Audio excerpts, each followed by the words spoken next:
बिस्मिल्लाहिर्रहमानिर्रहीम। जब अल्लाह की मदद आने लगती है और तुम्हारी आजमाइश ख़त्म होने लगती है तो तुम्हें ये दो हैरान कुन निशानियां ज़ाहिर होने लगती हैं। क्या आपकी भी परेशानियां ख़त्म हो रही हैं? अगर आप ये सब कुछ जानना चाहते हैं तो वीडियो को आखिर तक मुकम्मल ज़रूर देखिएगा। नाजरीन, दुनिया दारुल अमल और आखिरत दार जज़ा है, तो मोमनों को बदला जन्नत और काफरों को जहन्नुम की सूरत में मिलेगा। तो जब जन्नत तैयब और अच्छी चीज़ है तो इसमें दाखिल भी वही होगा जो कि अच्छा और तैयब होगा। फिर अल्लाह ताला तैयब और पाक साफ है तो वो कबूल भी तैयब और पाक साफ चीज़ ही करता है। इसीलिए अल्लाह ताला का अपने बंदों पर यह तरीका राइज है कि वो अपने बंदों को आजमाने के लिए मसाइब और फितने में डालता है, ताकि ये पता चल सके कि मोमिन कौन और काफिर कौन है और झूठे और सच्चे के दरमियान तमीज़ हो सके। जैसे कि अल्लाह ताला का फरमान है, क्या लोगों ने ये गुमान कर रखा है कि उनके सिर्फ इस दावे पर कि हम ईमान लाए हैं हम इन्हें बगैर आजमाए हुए ही छोड़ देंगे। इनसे पहलों को भी हमने खूब आजमाया था। यकीनन अल्लाह ताला इन्हें भी जान लेगा जो सच कहते हैं और इन्हें भी जो मालूम कर लेगा जो कि झूठे हैं। तो कामयाबी और नजात इसी वक्त तक मुकम्मल नहीं होगी जब तक कि इम्तिहान ना हो जाए और तैयब खबीस से अलग ना हो जाए और मोमिन काफिर का पता ना चल जाए। जैसा कि अल्लाह सुब्हानहू व तआला का फरमान है, जिस हाल पर तुम हो इसी पर अल्लाह ताला ईमान वालों को ना छोड़ देगा जब तक कि पाक और नापाक को अलग ना कर दे, और ना ही अल्लाह ताला ऐसा है कि तुम्हें गैब से आगाह कर दे।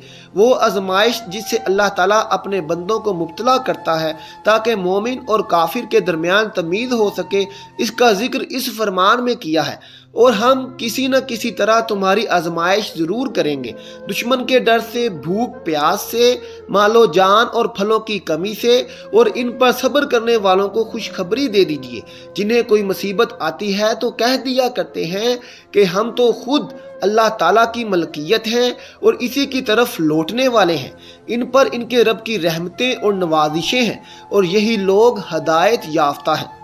अल्लाह ताला बंदों को आजमाइश में मुब्तला करता है और सब्र करने वालों से मोहब्बत करता है और इन्हें जन्नत की खुशखबरी दे रहा है। और ऐसे ही अल्लाह ताला अपने बंदों को जहाद के साथ भी आजमाता है। फरमाने बारी ताला है, क्या तुम ये समझ बैठे हो कि तुम जन्नत में चले जाओगे, हालांकि अभी तक अल्लाह ताला ने ये जाहिर नहीं किया कि तुम में से जहाद करने वाले कौन हैं और सब्र करने वाले कौन हैं। बाज़ औक़ात अल्लाह ताला अपने बंदों को मसाइब में इसलिए मुब्तला करता है कि उनके दर्जात बुलंद करें और उनकी बुराइयां ख़त्म करें। जैसा कि फरमान में नबी सल्लल्लाहु अलैहि वसल्लम है, किसी भी मुसलमान को कोई तकलीफ़ और बीमारी, गम और परेशानियां, अफसोस, हत्ता कि अगर कोई कांटा भी चुभता है तो इसकी बिना पर अल्लाह ताला उसके गुनाह मुआफ़ कर देता है। नाजरीन, याद रखो, जब अल्लाह की मदद आने वाली होती है तो ये दो निशानियां भी अचानक जाहिर होने लगती हैं। यकीनन तुम्हारा ये थका हुआ दिल अल्लाह की मदद का मुंतज़िर होगा कि कोई ऐसा इशारा तुम्हें जाहिर हो जाए जो तुम्हारे इस दिल को मुतमिन कर दे कि तुम्हारी ज़िंदगी के रास्ते भी हमवार होने वाले हैं। तो सुनो, अल्लाह ताला फरमाता है, तुम्हारा रब चाहता है कि तुम्हारे साथ आसानी का मामला करे और तुम उन लोगों की बातों का गम ना किया करो, क्योंकि तमाम तर गलबा अल्लाह का है और इस पर हर एक चीज़ अया है। जो कुछ गुजर चुका है और जो कुछ मौजूदा चल रहा है और जो कुछ आने वाला है वो सब इस पर रोशन है। अगर तुम्हारी ज़िंदगी के चंद औराक ख़राब हो गए हैं और तुम डिप्रेशन की तरफ जा रहे हो, बेसुकून होने लगे हो, तो जान रखो कि कुछ औराक ख़राब होने का मतलब हरगिज़ ये नहीं है कि पूरी कहानी ख़राब हो गई है। अल्लाह फरमाता है कि तुम्हें तुम्हारे हाल पर छोड़ नहीं दिया गया और मोमिन का एतमाद असबाब दुनिया पर नहीं बल्कि अल्लाह पर होना चाहिए। और बज़ाहिर माहौल में साजगारी के आसार नज़र ना आते हों तब भी अपने रब पर पूरा पूरा भरोसा रखो। वो जब चाहे जहाँ से चाहे वक्त पलट दे, हालात बदल दे, और जान रखो तुम्हारे रब के लिए ये कोई बड़ा काम नहीं। हज़रत मूसा अलैहिस्सलाम का वो वाक़या याद करें कि सामने समुंदर आ गया, कौम देखती है, फ़िरौन अपने लश्कर समेत आ गया है और वो पूरी कौम खौफज़दा है। लेकिन उस वक्त हज़रत मूसा अलैहिस्सलाम का ये जवाब आया कि नहीं, मेरे साथ मेरा रब है, वो रास्ता देगा, वही मदद भेजेगा, और भेजी गई मदद तो यही ईमान है तुम्हारा भी। अल्लाह फरमाता है, جہاں کہیں بھی تم ہوتے ہو اللہ تمہارے ساتھ ہوتا ہے، اور جس کا یقین قائم ہو جائے تو اس کا زمین و آسمان کا فرق قائم ہو جاتا ہے۔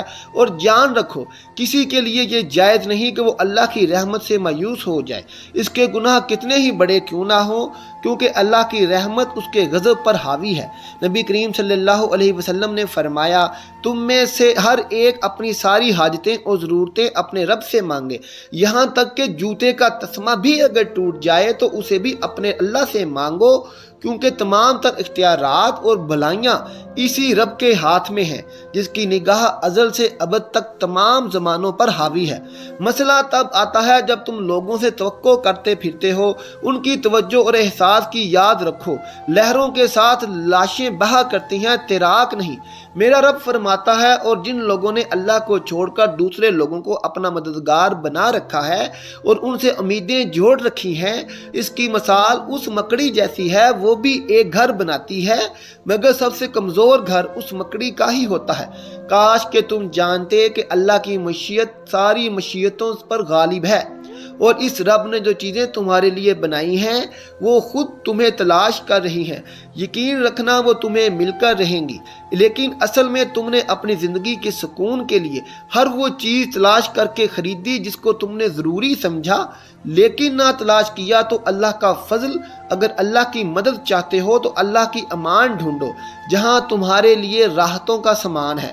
اگر اللہ کی طرف چل کر آؤ گے تو وہ تمہاری طرف دوڑ کر آئے گا، تم اللہ کو یاد رکھو گے تو وہ تمہیں یاد رکھے گا، لیکن اگر تم اللہ سے بے پرواہ ہو کر کسی اور سے مدد کی امید لگاتے ہو تو اپنا ہی نقصان کر بیٹھو گے، کیونکہ اللہ تعالیٰ فرماتا ہے کہ یہ دنیا آخر تمہارے کسی کام نہ آئے گی، تمہارا رب ہی مسبب الاسباب ہے، وہ اسباب کا پابند نہیں، اسباب اس کے محتاج ہیں۔ اگر یہ یقین ہے تو اللہ پر یقین ہے، اگر نہیں تو تمہارا یقین اسباب پر ہے، وسائل پر ہے، ذرائع پر ہے، اللہ پر نہیں ہے۔ پر تم جان رکھو کہ تم حقیقی طور پر اپنی زندگی میں کامیاب تب ہی ہوگے جب تم اپنے دل میں ایک بڑی جگہ اللہ کو دو گے اور اس پر گہرا یقین رکھو گے، تو اللہ بھی تمہارے لیے بہترین وسیلے بنا کر تمہاری مدد کا انتظام کرے گا۔ تم جانتے ہو کہ اللہ کی مدد کے کچھ اثار ایسے بھی ہوتے ہیں جو ہمیں اچانک ظاہر ہوتے ہیں۔ اگر تم محسوس کرنے لگو کہ تمہارا دل تہجد سے جڑ گیا ہے اور صرف رب سے مدد کی طلب ہے، تو یہ یقینی ہے کہ اس میں رب نے تمہاری فریاد سن لی ہے، وہ اپنی مدد کا ہر دروازہ تم پر بہت جلد کھولنے والا ہے۔ حضرت انس بن مالک رضی اللہ تعالیٰ عنہ سے روایت ہے کہ رسول اللہ صلی اللہ علیہ وسلم نے فرمایا، اللہ جب اپنے بندے کے ساتھ خیر کا معاملہ کرنے کا ارادہ کرتا ہے تو اسے دنیا ہی میں جلدی سزا دے دیتا ہے، اور اگر اللہ اپنے بندے کے ساتھ خیر کرنا نہیں چاہتا تو اس کے گناہوں کے باوجود اس سے دستک رہتا ہے، اس کی گرفت نہیں کرتا، پھر قیامت کے دن اس کا اسے بدلہ دیتا ہے۔ ایمان والوں کا معاملہ بھی عجیب ہے، اس کا پورا معاملہ خیر ہی خیر ہے۔ یہ صرف ایمان والوں کی بات ہے، اگر اسے خوشی و مسرت حاصل ہوتی ہے اور وہ اس پر اللہ کا شکر بجا لاتا ہے تو یہ اس کے لیے خیر ہے، اور اگر اسے کوئی تکلیف مصیبت پہنچتی ہے اور وہ اس پر صبر کرتا ہے تو یہ بھی اس کے لیے خیر و بہتر ہے۔ غم و اندو، حسن و ملائل، رنج و تکلیف ایک چیلنج ہے جس کا ہمیں سامنا ہوتا ہے، ہماری انرجی کو ضائع کرتا ہے اور ہمارے اندر ایک تحریک پیدا کرتا ہے۔ اس لیے ہمارے لیے ضروری ہے کہ ہم ان چیلنجوں کا سامنا کریں، مایوسی یا غم کا شکار نہ ہوں، وسواس اور منفی خیالات کو آنے کا موقع ہی نہ دیں، بلکہ حوصلے کے ساتھ ان حالات کا مقابلہ کریں اور اللہ سے ہی خیر کی امید رکھیں اور اللہ کو یاد کرتے رہیں۔ خود اللہ تعالیٰ نے فرمایا ہے، اللہ کے ذکر سے دل کو اطمینان و سکون حاصل ہوتا ہے۔ ہمیں یاد رکھنا چاہیے کہ اس دنیا میں کوئی انسان ایسا نہیں جو کسی نہ کسی آزمائش میں مبتلا نہ ہو۔ ہر کوئی کسی نہ کسی آزمائش میں ضرور رہتا ہے، اگرچہ اس کی نوعیت الگ الگ ہوتی ہے۔ اللہ تعالیٰ کا ارشاد ہے، یقیناً ہم تمہارا امتحان لیں گے تاکہ تم میں جدوجہد کرنے والوں اور صبر کرنے والوں کو ظاہر کر دیں، اور ہم تمہاری حالتوں کو بھی جانچ لیں۔ اللہ پاک ہمیں ہر آزمائش میں صبر و شکر کرنے والا بنائے اور دنیا اور آخرت کے ہر امتحان میں کامیابی، اور ہمیں اپنے بڑوں اور اولیاء کرام اور صحابہ کرام کی عزت و تکریم کرنے کی توفیق عطا فرمائے، آمین ثم آمین۔ ناظرین، آخر میں کمنٹ باکس میں ایک بار یا محمد ضرور لکھ دیں۔ اللہ سب کا حامی و ناصر ہو۔ اللہ حافظ۔